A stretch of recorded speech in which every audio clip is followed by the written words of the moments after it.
Well, Aldrin, I can tell you that the work to put together a program is still underway. The last time I actually spoke to South African officials, they were waiting for a program to be given to them regarding what exactly President Cyril Ramaphosa and his delegation are expected to get up to as soon as he arrives here in a couple of hours. It's just after midnight. And of course, Aldrin, there's a lot to discuss here and prepare for this high-stakes meeting between Ramaphosa and Trump. The first time they're meeting face-to-face, with all the statements, the social media posts, the falsehoods, and the continued digging in of heels when it comes to the part of Trump, when he continues, despite at least 2 or 3 phone calls with our President Cyril Ramaphosa, that there's a white genocide that is being undertaken in South Africa, and that there is the land confiscation. He's threatened as well to boycott the G20 summit, as has been reported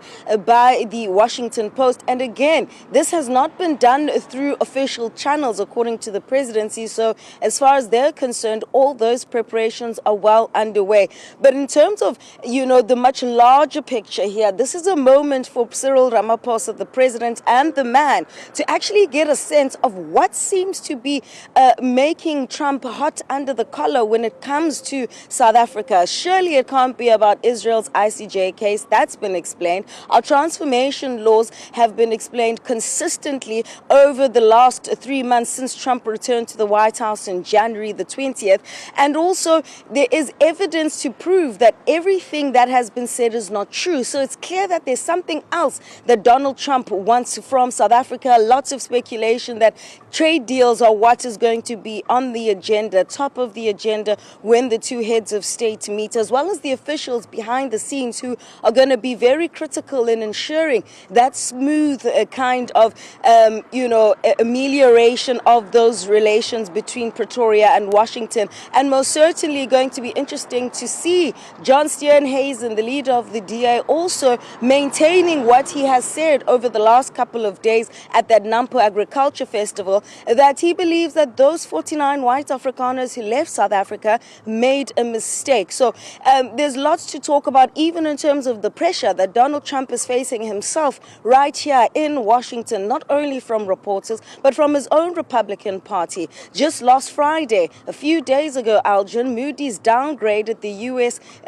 US's credit rating. Their economy is not doing well, and this is why then there's lots of talk about how Trump is on a drive to sign a lot of deals, which is what he did last week in the Middle East, and wherever he's gone, even going back on his own foreign policy stances that he would have made in the first administration. But I wanted to take a listen to this piece put together by a political economy editor of Vuyo Mvoko about just why this meeting is such a high-stakes gathering.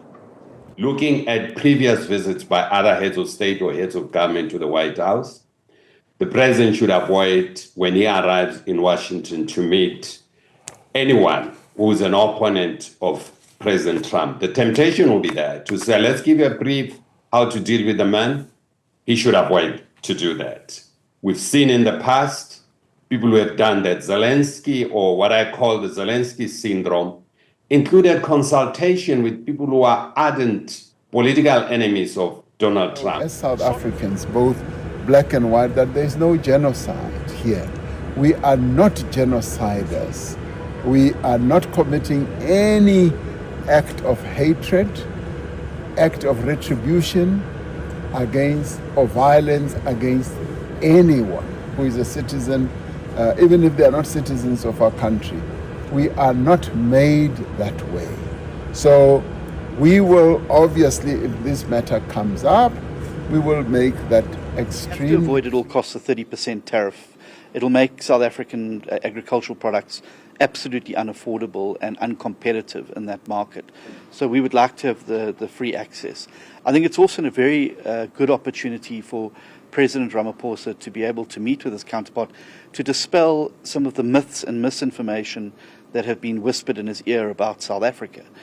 things like a genocide. There's no genocide in South Africa. Things like mass expropriation without compensation. There's not a single farm that's been expropriated without compensation in South Africa.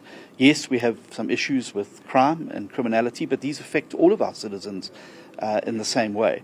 And so what we need to do is to make sure that when important trading partners like the US are making decisions around their outlook, their trade, their positioning, that they're making it based on the facts and not the fiction. Well, it's interesting because I'm told that, he is one of those ministers who has added onto the list at the last minute. And I suppose from an optics perspective, given the view that by and large, the fast tracking of the refugee status of these white Afrikaners is nothing other than the fact that they're white.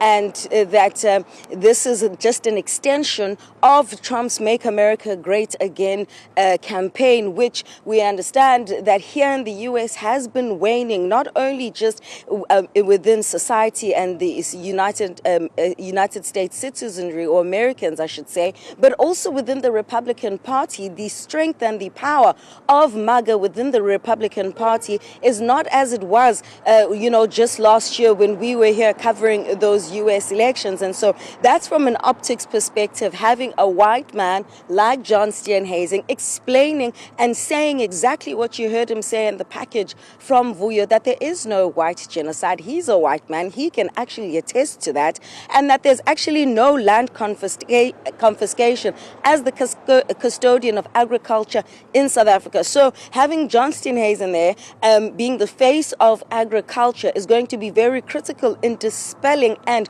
boosting whatever President Cyril Ramaphosa might say when it comes to these falsehoods. Of course, Elgin, there's also a view that it's not like Trump doesn't know, actually. Ramaphosa shouldn't waste his breath. Donald Trump knows exactly what is happening in South Africa. He knows that there's no white genocide. He knows there's no land confiscation, and that there's something much bigger here at stake. Are we looking at perhaps the issue of the oceans economy? That's something that some experts are talking about, to say, well, if you look at just how, the world is set up, and geographically speaking, that is, you had the Red Sea crisis, which caused a lot of backlog through the Suez Canal. In fact, South Africa, through our ports, such as the port of Ngqura, actually came through to assist with that particular crisis. You've also got the west side not looking so good when you look at the pirates there. Is this about then a passage through South Africa using our Atlantic and Indian Oceans, perhaps? Is this one of the deals that will be on the table?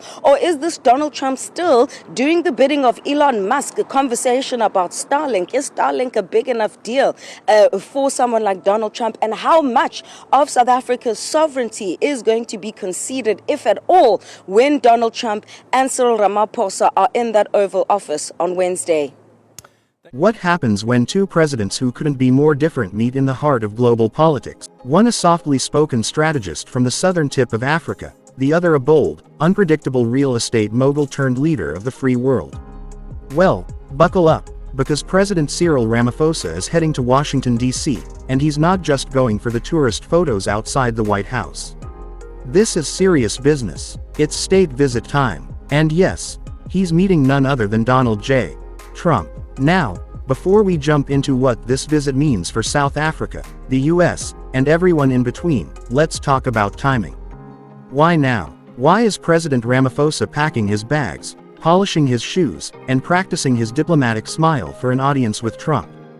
The timing isn't random. South Africa's global reputation has been on a slow but steady rise, especially with Ramaphosa trying to re-establish international confidence after the chaotic Zuma years.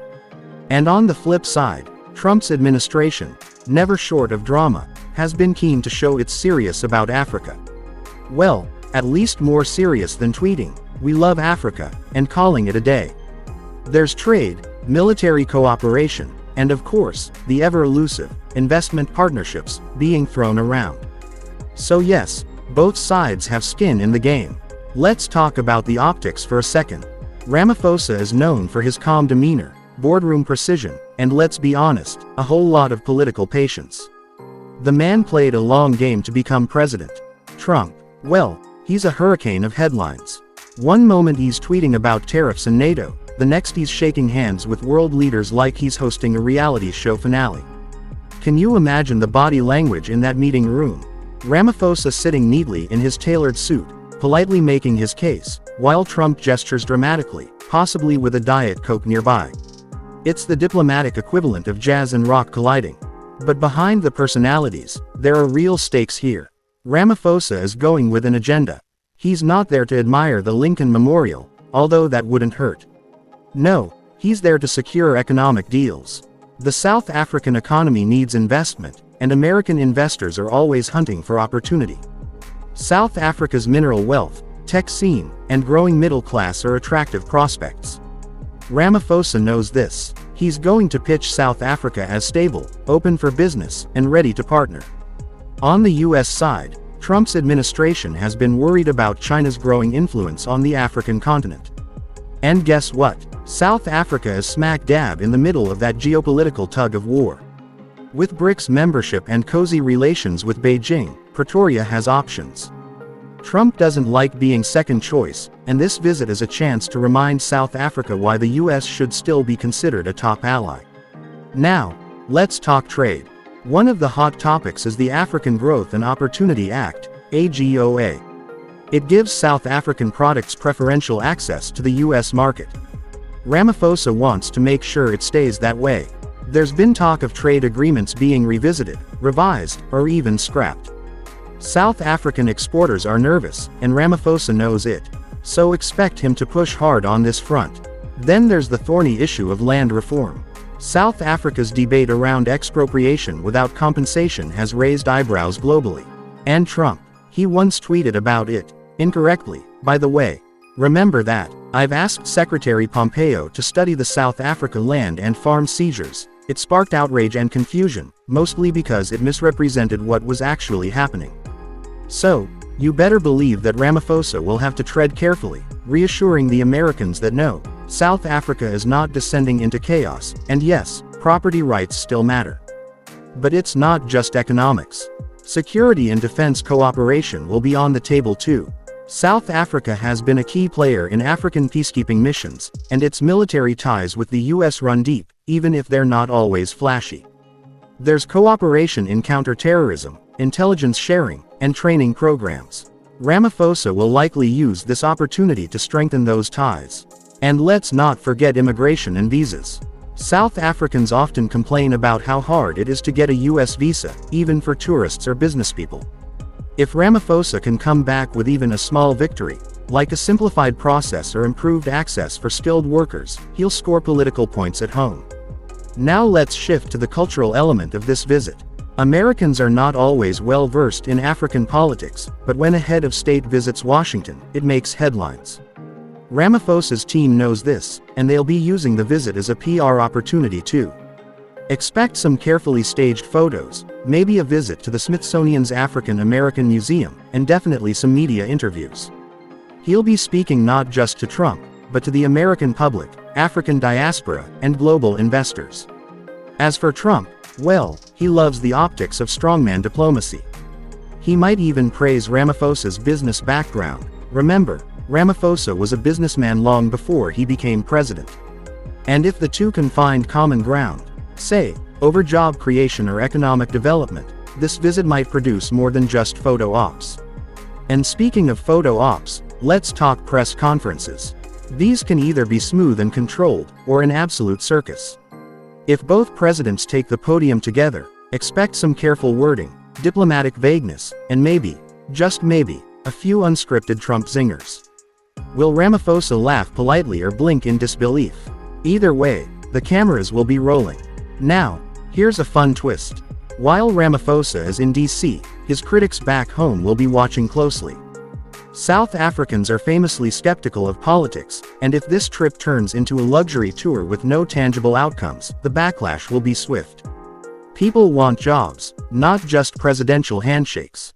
Ramaphosa knows this. That's why his delegation includes top economic advisors, trade envoys, and business leaders. This isn't just about diplomacy, it's about delivering results. So what can we expect when this visit is over? If all goes well, a joint statement on economic cooperation, maybe some trade pledges, and a few projects involving American companies investing in South African infrastructure, energy, or manufacturing. If it doesn't go well, awkward silences and vague promises. But let's stay optimistic. Ramaphosa is a seasoned negotiator. He once chaired the Constitutional Assembly that brought post-apartheid South Africa its new constitution. If he can handle that, he can probably survive a few rounds with Trump. And finally, let's not underestimate the symbolic value of this visit. In a world where Africa is often talked about but not always listened to, Ramaphosa's trip to Washington is a chance to change the narrative. It's a chance to show that South Africa matters on the global stage, not just as a recipient of aid, but as a partner in business, security, and diplomacy. So as Air Force One and the SA presidential jet take turns on the runway, and two very different leaders prepare to shake hands under the flashing cameras, we'll be watching. Will this visit be a turning point in US-South Africa relations? Or just another round of polite talk and diplomatic spin? One thing's for sure, it's going to be entertaining, unpredictable, and possibly historic. And if you've stayed with us this long, you now know the stakes, the players, and the punchlines. The only thing left to do is grab some popcorn and wait for the headlines. Because when Ramaphosa meets Trump, you just never know what's going to happen next.